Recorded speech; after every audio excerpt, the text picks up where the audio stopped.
ఈ రోజున రెండవ హేయమైన కార్యం ఏంటో మనం నేర్చుకుందాం. పోయిన వారము మొదటిది, దేవునికి మన జీవితంలో మరి హేయమైన కార్యాలు కొన్ని ఉన్నాయి. దేవుడు మన జీవితంలో మెచ్చని నచ్చని కార్యాలు, వాటిని మన జీవితంలో నుండి తొలగించుకోవాలని ప్రతి వారం ఒక్కొక్కటిగా మనం నేర్చుకుంటున్నాం.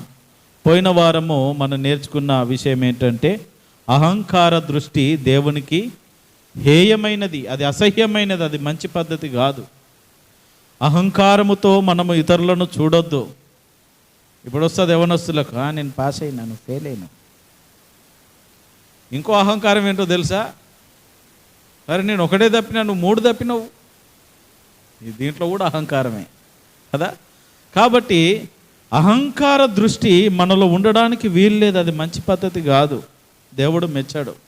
ఒక స్థాయి వచ్చినాక, కాస్త మెరుగుపడిన తర్వాత, కొంచెం ఒక ఉన్నతమైన స్థితికి వచ్చాక, నన్ను మించిన వాడు లేడు, నాకంటే తెలిసిన వాడు ఇంకెవడు లేడు అన్నట్టుగా విర్రవీగిపోతే, అలనాడు ఎవరితో ధనవంతునితో చెప్పినట్టు మనతో కూడా చెప్తాను. ఈ రీతిగా మనము గర్వపడితే, అహంకారముతో మనం ఫీల్ అవుతూ ఉంటే, అహంకార దృష్టితో ఇతరులను చూసి తక్కువ చేసి చూస్తే, దేవుడు మనల్ని కూడా ఒకరోజు లెక్కడుగుతాడు. అందుకని తగ్గింపుతో మనము బ్రతకాల. మనలో ఉన్నటువంటి అహంకారం అంతా యేసు నామమున తొలగిపోవును గాక. కాస్తంతైనా తొలగిపోయిందంటారా? మరి పోయిన వారానికి ఈ వారానికి మాకేముందంటారా? ఉంటాయి ఎక్కడో చోట. కొన్నిసార్లు నువ్వు చెప్తే నేను వినాలా, నువ్వెంత నేనెంత. ఆ అహంకార భావమే ఉంటేనే మనలో ఆ దృష్టి కూడా వస్తుంది. అది ఉంటేనే కదా, లోపల అది ఉంటేనే ఇతరులను తక్కువ చేసి చూస్తాం. ఆఫ్టర్ ఆల్ అన్నమంటే ఇక వచ్చినట్టే. నువ్వెంత నేను ఇంత అన్నామంటే వచ్చినట్టే. అందుకని అహంకార దృష్టికి మన జీవితంలో చోటు లేకుండా మనం చూసుకోవాలా. దేవునికి మహిమ కలుగును గాక. ఈ రోజున మరి దేవునికి మనిషి జీవితంలో, విశ్వాసుల జీవితాల్లో హేయమైన అసహ్యమైన రెండవ కార్యం ఏంటంటే, మనం చదవండి సామెతల గ్రంథము 6వ అధ్యాయము 16వ వచనం. యెహోవాకు అసహ్యమైనవి 6 గలవు, 7 ఆయనకు హేయములు. అవేవనగా అహంకార దృష్టి, కల్లలాడు నాలికయు, నిరపరాధులను చంపు చేతులను, దుర్యోచనలు యోచించు హృదయమును, కీడు చేటకు త్వరపడి పరుగులెత్తు పాదములను, లేని వాటిని పలుకు అబద్ధ సాక్షియు, అన్నదమ్ములలో జగడములు పుట్టించువాడును. ఇవన్నీ కూడా దేవుని దృష్టికి, మన జీవితంలో ఇలాంటి కార్యాలుంటే అవన్నీ కూడా దేవునికి అసహ్యముగా కనబడతాయి. వాటిని మనము వదులుకోవాలా, వదిలించుకోవాలా. అప్పుడే మన జీవితాలు బాగుపడతాయి, మన పక్కనున్న వారు కూడా బాగుపడతారు మనల్ని బట్టి. కాబట్టి జ్ఞాపకం చేసుకుందాం. ఈ రోజున దేవునికి అసహ్యమైన రెండవ కార్యాన్ని మనం నేర్చుకుందాం. ఏంటది? కల్లలాడు నాలుక. అంటే అబద్ధాలు చెప్పే నాలుక. నాలుకలు ఉన్నాయి అందరికీ, నాలుకలు ఉన్నాయి కదా. నాలుక మంచిదే, మనం ఆడించే విధానంలో ఉంటుంది. అబద్ధములాడే నాలుకలు. దేవుడు చక్కగా మాట్లాడమని, దేవుడిని స్తుతించమని, ఇదిగో ఇంతవరకు పాడారు కదా, అట్లా పాటలు నేర్చుకొని సాధన చేసి 4 పాటలు పాడి నన్ను స్తుతించండి నాయన అంటే, ఇక్కడ మాటలు అక్కడ, అక్కడ మాటలు ఇక్కడ, కొంపలు కూల్చి జీవితాలు కూల్చి జీవితాలన్నీ నాశనం చేసుకొని, పకనాలు నాశనం చేసి, అక్కడి మాటలు ఇక్కడ, ఇక్కడ మాటలు అక్కడ, అబద్ధాలు చెబుతూ, అబద్ధ సాక్ష్యాలు చెబుతూ భయంకరమైన జీవన విధానములో నేటి మనుషులు బ్రతుకుతూ ఉన్నారు. అయితే దేవుని ప్రజలమైన, దేవుని యందు విశ్వాసం ఉంచుచున్నటువంటి మనకు ఆ పని, అలాంటి కార్యము తగదుగాక తగదు. జ్ఞాపకం చేసుకుందాం. కల్లలాడు నాలుక దేవుని దృష్టికి మంచిదా చెడ్డదా? చెడ్డది. దేవుడు మెచ్చడు అబద్ధాలు ఆడేవారిని, అబద్ధపు జీవితాన్ని జీవించే వారిని దేవుడు ఎన్నటెన్నటికీ మెచ్చడుగాక మెచ్చడు. అందుకని అబద్ధాలు ఆడే నాలుకను మనము దేవుని స్తుతించేటటువంటి మరి చక్కటి మాటలు మాట్లాడేటటువంటి నాలుకగా, సత్యము పలికే నాలుకగా మనము మార్చుకోవాలి. దేవునికి మహిమ కలుగును గాక. అబద్ధాలు ఆడుతున్నావు కదరా నాయన, నీ నాలుక కోసేసుకో అని చెప్పట్లేదు దేవుడు. కానీ ఆ నాలుకతో నువ్వు ఏ నాలుకతో అబద్ధాలు ఆడుతున్నావో ఈ రోజున నువ్వు మార్పు చెంది అదే నాలుకతో సత్యము మాట్లాడడము, మంచి మాట్లాడడము, దీవెన వచనాలు మాట్లాడడము మనము నేర్చుకోగలిగితే నిజంగా మన జీవితాలు దేవుని కృపలో ధన్యమవుతాయి. దేవునికి మహిమ కలుగును గాక. సామెతల గ్రంథము 12వ అధ్యాయం 22వ వచనం చదవండి. చూడండి, అబద్ధములాడు పెదవులు యెహోవాకు హేయములు, అసహ్యం, అబద్ధికుడా అని పక్కన పెట్టేస్తాడు. అంత అసహ్యమైనటువంటి కార్యం అది. మనం అనుకుంటాం అబద్ధాలే కదా, ఏముంది, ఒక సింపుల్గా చెప్పడం మనం అలవాటైపోయింది ఈ రోజుల్లో. ఇంకా ఈ ఫోన్లో వచ్చిన కాడి నుండి ఇంకా ఎక్కువైపోయింది. ఏడున్నావన్నా, ఎక్కడున్నావు, ఏడా ఈయనే ఉన్నా, వాడు గార్గపురం నుండి గార్గపురం బార్డర్ దాటాడు, ఈయన చెరువు దాటి వస్తున్నా అంటాడు. ఎంత సింపుల్గా ఆడతాం కదా అబద్ధాలు, సింపుల్గా. ఎక్కడో ఉంటే ఎక్కడో. ఇంకా విచిత్రమైనటువంటి దరిద్ర అవస్థ ఏంటో తెలుసా? ఒకడు మొన్న ఫోన్ మాట్లాడదాం బస్సులో వస్తుంటే, ఏడునో వాడు ఎక్కడ బెంగళూరు వెళ్తున్నాడు, ఒక సీట్లో కూర్చున్నాడు. ఫోన్ వచ్చింది, ఎక్కడి వరకు వచ్చావంటే కర్నూలు వచ్చినా అన్నాడు. షాద్నగర్ కూడా పోలే బండి, అప్పుడే సిటీ దాటింది. కర్నూలు వచ్చినా అన్నాడు. వారిని ఎంత చక్కగా మాట్లాడుతున్నారని ఆయన అనుకుంటే, లేనివి ఉన్నట్టుగా ఉన్నవి లేనట్టుగా నమ్మించేదే అబద్ధము.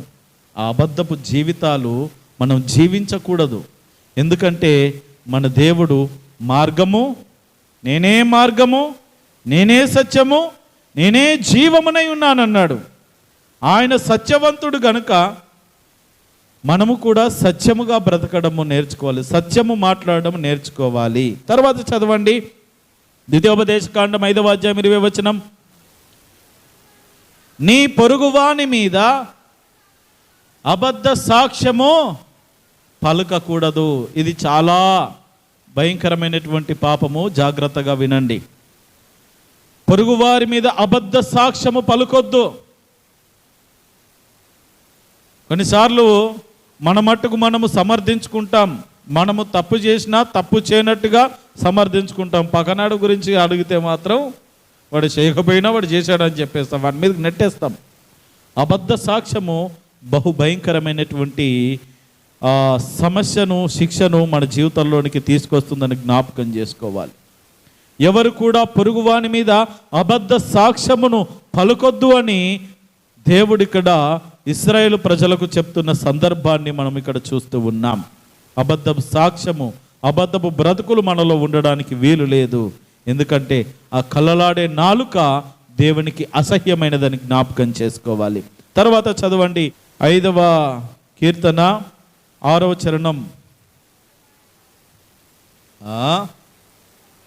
అబద్ధమాడు వారిని నీవు నశింపజేయుదువు, కపటము చూపి నరహత్య జరిగించువారు యెహోవాకు అసహ్యులు, ఛీ అని అంటాడు. ఎవరిని? అబద్ధాలాడి, కపటము నడత, మోసపూరితమైనటువంటి ఆలోచనలు ఉన్నవాడు అబద్ధాలు ఎన్నైనా ఆడతాడు. అబద్ధాలు ఆడితే ఏమవుతుందంట? నాశనానికి వెళ్ళిపోతారు. అంటే మూడింది రే, నీకు మూడింది అంటారు చూడండి, అదే నాశనం. అంటే వీడికి మూడింది, బాగా ఎక్స్ట్రాలు చేస్తున్నాడు, రేపు మాకు వీడికి మూడిందిరు అంటారు చూడండి మనం లోకంలో. అదే మరి, అదే మూడడం అంటే ఏంది? నాశనం. ఎప్పుడు వస్తుందో తెలియదు, ఏ రూపంలో వస్తుందో తెలియదు, ఎలా పడిపోతారో తెలియదు. అందుకని అబద్ధము వలన మనిషి నాశనములో పడిపోతారు. అందుకని జ్ఞాపకం చేసుకోవాలి. తర్వాత సామెతల గ్రంథము 12వ అధ్యాయము 19వ వచనం చదవండి. సామెతల గ్రంథము 12వ అధ్యాయము 19వ వచనం.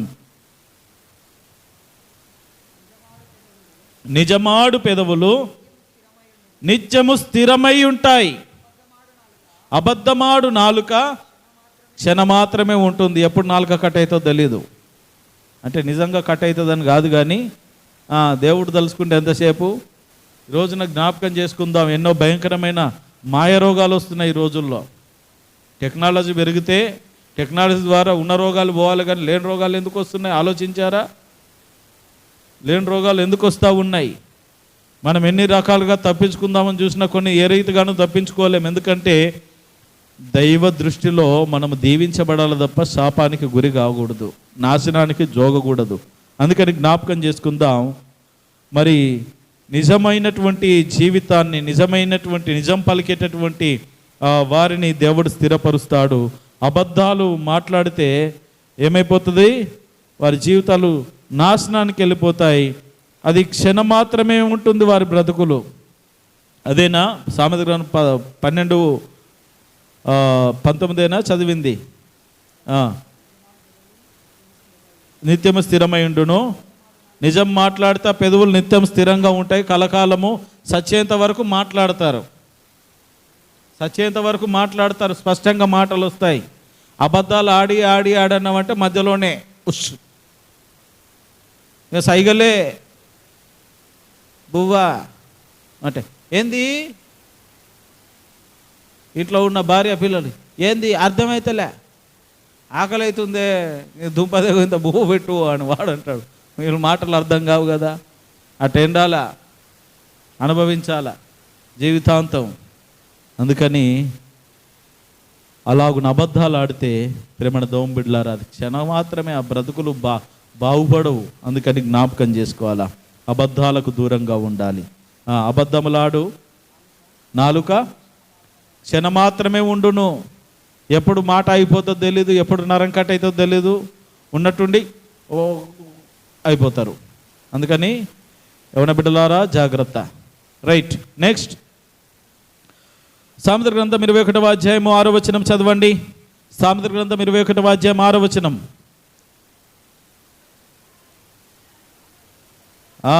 ఎందుకు అబద్ధాలు ఆడతారో తెలుసా మనాళ్ళు? డబ్బులు సంపాదించుకోవడానికి. ఈ రోజున మోసపూరితమైన కార్యాలు జరుగుతూ ఉన్నాయి.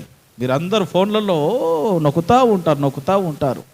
వాడేం పుణ్యానికి పెట్టాడు. యూట్యూబ్లో చూసినామంటే ఒక యాడ్ పెడతాడు, పొరపాటున టచ్ చేసినామంటే అది ఏడుకోబోతుంది లింకు. అట్లా లక్షలు బ్యాంకుల్లో నుండి, అకౌంట్లో నుండి లక్షలు కాజేసినటువంటి వాళ్ళు ఉన్నారు, పోగొట్టుకున్నటువంటి వారు ఉన్నారు. లింకులు యాదోదు నొక్కి ఆశకు, మీకు హోమ్ లోన్ కావాలా, మీకు అదేది గీకేది ఏంది క్రెడిట్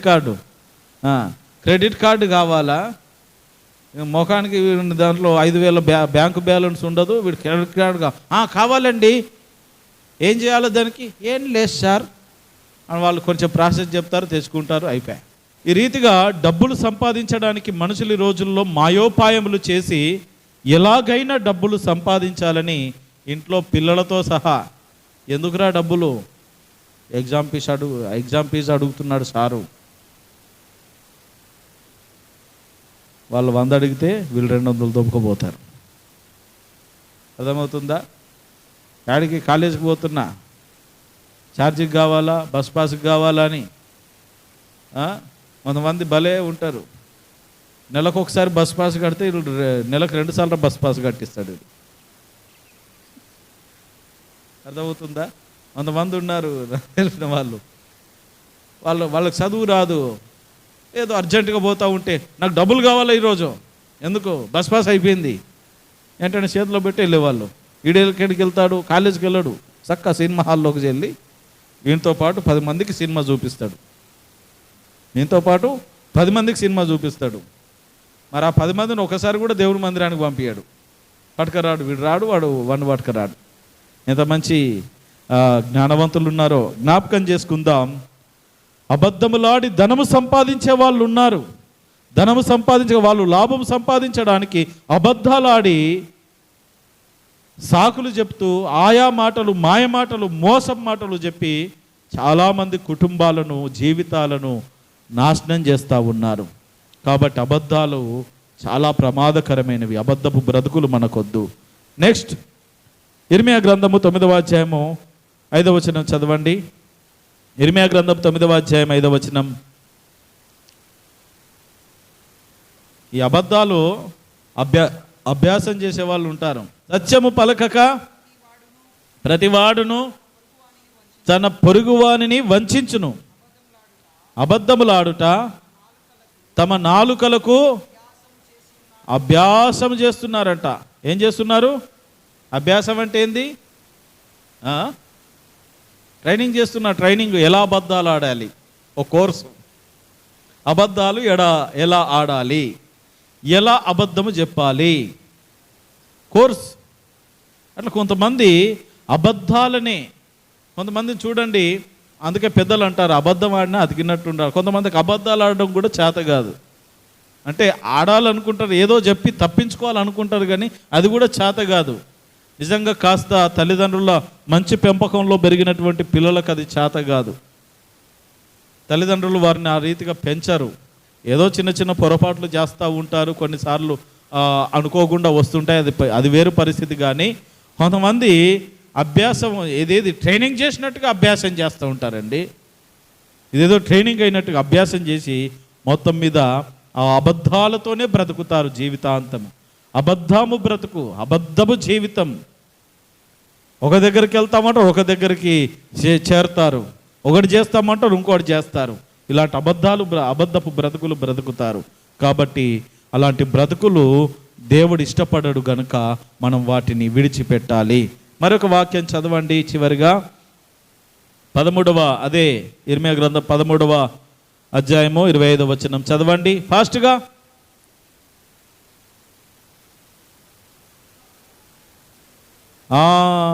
నీవు అబద్ధములను, కొంతమందికి అదే పాటైగా అబద్ధాలని నమ్ముకుంటారు. కొంతమందికి అబద్ధాలే కావాలండి. అలాంటి వాళ్ళని కూడా చూశాను నా జీవితం.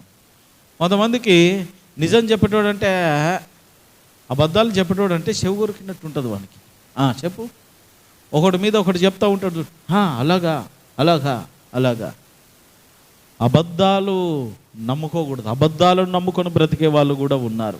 చూసారా ఎన్ని రకాలుగా ఉన్నాయో. అందుకే అబద్ధాలకు భయంకరమైన శిక్ష ఉన్నది. చదవండి ప్రకటన గ్రంథము 21 అధ్యాయం 8వ వచనం. ప్రకటన గ్రంథము 21:8. ఫాస్ట్గా. పిరికివారును, అవిశ్వాసులను, అసహ్యులను, నరహంతకులను, వ్యభిచారులను, మాంత్రికులను, విగ్రహారాధికులను, అబద్ధికులందరును యాడికి పోతారంట? యాడికి పోతారు? యాడికంటే ఈ యాడికి కాదయ్యో, యాడికనే ఊరున్నది. మన డిస్టిక్కే వస్తుందా? అనంతపురం వస్తుందేమో. యాడికి తెలంగాణ భాషలో ఎక్కడికి అనేదానికి యాడికి పోతున్నావు అంటారు. యాడికి. ఇక్కడ నేను విలేజ్ పేరు చూసి ఆశ్చర్యపోయినా. అంటే కొన్ని ఉంటాయి లేదు. సరే, ఏదది? ఆ అబద్ధికులందరూ ఎక్కడికి వెళ్తారంట? అగ్ని గంధకములతో మండు గుండములు, అగ్నిగుండానికి పోతారు. అది రెండవ మరణం. అంటే సస్తారు. ఏ సావు? ఈ సావు కాదు, రెండవ సావు. ఇక భయంకరమైనటువంటిది కాదు ఆ జీవితము. అది మోసపూరిత, అది దేవుడు, అందుకే దేవుడు మెచ్చనటువంటి జీవితం అని మనం జ్ఞాపకం చేసుకోవాలి. చివరిగా కీర్తన గ్రంథం 40వ కీర్తన 4వ చరణం చదవండి. గర్విష్ఠులనైనను త్రోవ విడిచి అబద్ధముల తట్టు తిరుగువారినైనను లక్ష్య పెట్టక యెహోవాను నమ్ముకొనివాడు గర్వాన్ని విడిచిపెట్టాలా, అహంకారాన్ని విడిచిపెట్టాలా. ఈ అబద్ధికులను, ఈ అబద్ధాలను, అబద్ధపు జీవితాన్ని విడిచిపెట్టి మనం చేయాల్సిన పని ఏంటి? రోజున దేవుని నమ్ముకోవాలా, యేసయ్యని నమ్ముకోవాలా, ఆ సత్యవంతుని గట్టిగా పట్టుకోవాలా. అయ్యా అబద్ధాలు మాకు దూరం చేయి, నీతిగా నిజాయితీగా నిజము పలికేటటువంటి జీవితాన్ని మాకు దయచేయమని దేవుని సన్నిధిలో వేడుకోవాలా. 15వ కీర్తనలో మనం గమనిస్తే ఎవరు దేవుని రాజ్యంలో ఉంటారంట? ఎవరు వెళ్తారు? యథార్థముగా ప్రవర్తించుచు హృదయపూర్వకముగా నిజము పలుకువాడే. అబద్ధాలు పలికే వాళ్ళు పరలోకం చేరరు. నిజము పలుకువారు, దేవుని సన్నిధికి వెళ్తారు. అందుకని ఒకవేళ కొన్నిసార్లు అబద్ధాలు ఎప్పుడు చెప్తామంటే పొరపాటు చేసినప్పుడు ఎక్కువగా మనం చెప్తా ఉంటాం. నువ్వు చేసావా, ఇది చేసావా, ఈరోజు నువ్వే కదా? కాదు సార్ నేను కాదు, సింపుల్గా చెప్పేస్తాం తప్పించుకోవడానికి. కానీ దేవుడు చూస్తాడు కదా, దేవునికి తెలుసు కదా, దేవుని దగ్గర నుండి తప్పించుకోలేం కదా. ఒకవేళ నువ్వు నిజంగా చేసింటే, అవునండి నేను చేశాను, తప్పైపోయింది అని అంటే మనుషులైనా దేవుడైనా క్షమిస్తాడు. అంతేగాని దాచిపెట్టుకుంటే అది మనకే నష్టం. అందుకని గర్వాన్ని, అబద్ధపు జీవితాన్ని విడిచిపెట్టి యెహోవాను మనము నమ్ముకోవాలా. యేసయ్యను మనము నమ్ముకొని ఆ సత్యవంతుడైనటువంటి దేవునితో పాటు మన జీవితాన్ని కొనసాగించినప్పుడు మన జీవితాలు సత్యముగా మారుతాయి, సత్యవంతులం అవుతాం. నడుముకు సత్యమనే దట్టి అప్పుడు మనం కట్టుకుంటాం.